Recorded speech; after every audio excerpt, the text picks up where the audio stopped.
A Church Slavonic Primer by Alexander Brooks. Lesson 2. A hymn in Church Slavonic that many people are probably already familiar with is Holy God, the Trisagion, and it will give us a good introduction to several concepts. In Church Slavonic, Holy God is Святый Божий, Святый Крепкий, Святый Бессмертный, помилуй нас.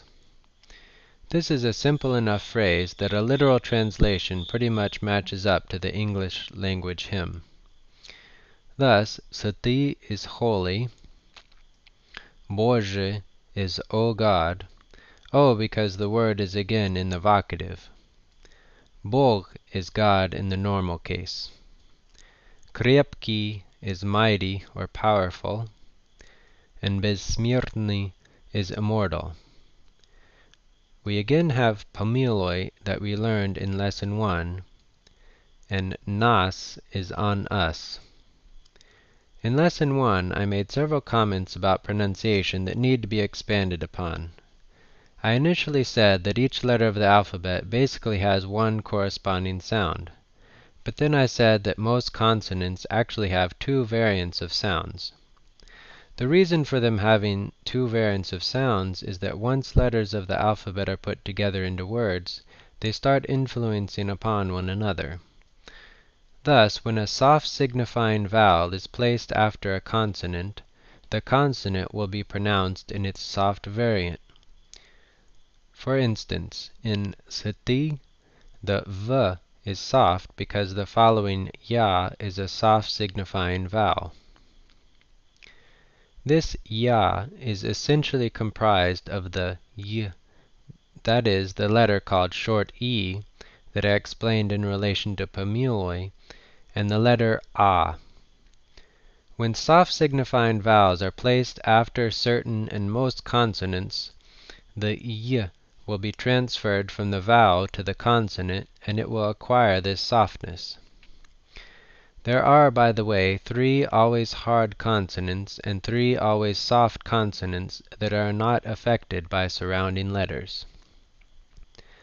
Another comment must be made about our unfortunate transliteration.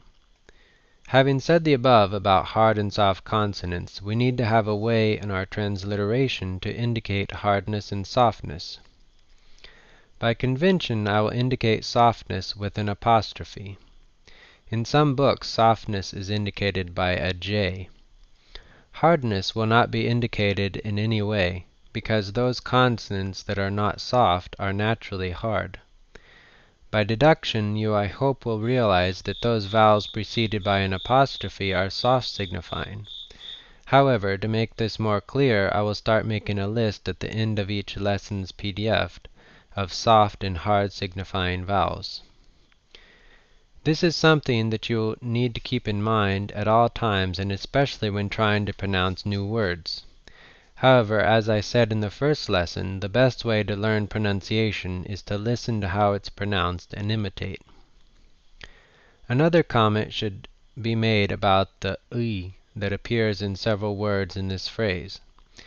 I have chosen to transliterate it with a Y for convention's sake, and because there's really no better way to do it, because this letter has no equivalent in English. This is generally the analog of E, but is a guttural letter. A guttural letter has a sound that is created farther back in the throat. You can get an idea of the sound by saying fish while hitting yourself in the stomach. The resulting I is pretty close. This lesson's phrase will introduce us to adjectives in Church Slavonic. In these lessons, I would like to assume you already have at least an elementary knowledge of grammar, but I will nonetheless briefly explain concepts. But if you need more of an explanation, just try the internet. Most simply, adjectives are words that describe other words. So our phrase has the following adjectives: Святый, крепкий, бессмертный.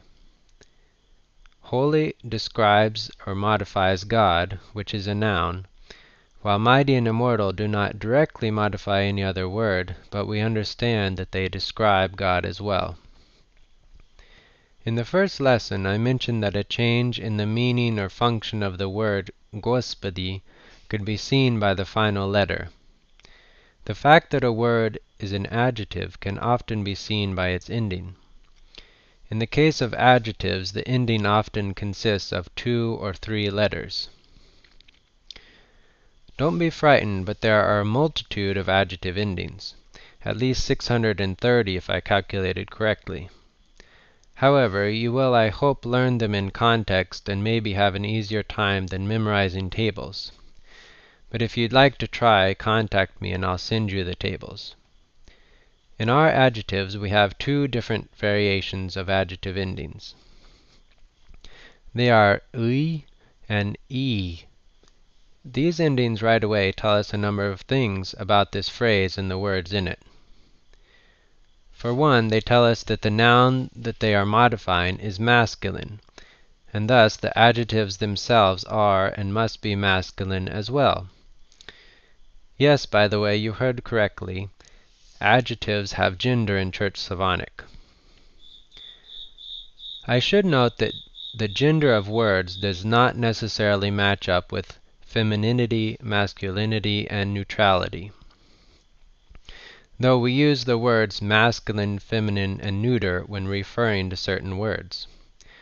For instance, I don't consider much to be masculine, feminine, or neuter about flower, mountain, and ear, and yet these words are masculine, feminine, and neuter respectively in Church Slavonic. These endings also tell us that the adjectives themselves and the noun they modify are either in the subject case, which is called the nominative case, the naming case, or they are in the vocative case, or they are in the accusative case, which will be explained below. In many instances, the adjective endings for the nominative case and the vocative case are the same, and the ending sometimes coincides with the accusative case. However, since Bože is in the vocative case, we know that Sveti is also in the vocative case. And we deduce that the other adjectives are in the vocative as well. A third thing they tell us is that the adjectives are singular. Yes, adjectives have gender as well as number, and therefore the noun they modify is also in the singular. Adjectives always modify another word, a noun. So, once you recognize a word as an adjective, since adjectives and nouns go together, you can find the word that it modifies, which will match up according to gender and number, and further know more about the syntax, the structure of the given sentence. Let's now recall the final words in our hymn, Pamiloi nas. As we discussed in Lesson 1, pamiloi is a verb, specifically a transitive verb, which means that it will always have an object. Yes, I understand the phrase Gospodi pamiloi doesn't have an object, but it does imply an object, which is us. In Church Slavonic, there is a special form of words for this object, which is called the direct object, that is, the receiver of an action. This is called the accusative case. Think, they accused me. When a word is a direct object, it will be in the accusative case. This will be shown in a particular ending, just as I've mentioned for the vocative case. For pronouns such as us, however, there are different words, but they are not so numerous, and we will learn them in other phrases like this. Thus, nas is the Church Slavonic direct object form of us. For pronouns, and us is a pronoun if you didn't realize, this object case, direct or indirect, is one of the few instances where inflection has remained in English. For instance, we do not say, he hit we, because we is in the subject case in English. We would say, he hit us, because us is the object. Here is another example wherein I hope you will start recognizing this object case. They attacked us, but we did not attack them. Here we see they as the subject, but when we did not attack them. To round out our pronouns, here is another example.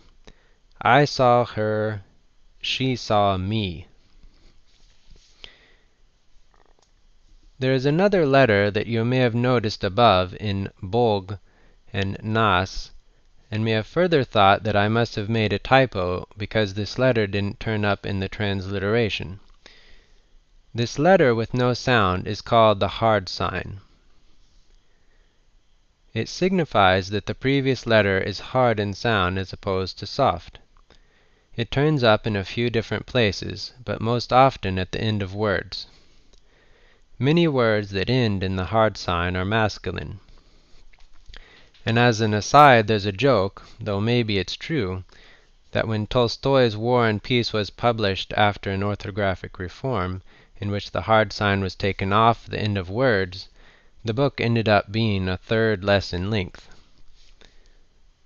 And when it comes up in a word, we will be introduced to the soft sign. Again, your liturgy book may have a different looking word in several places in this phrase.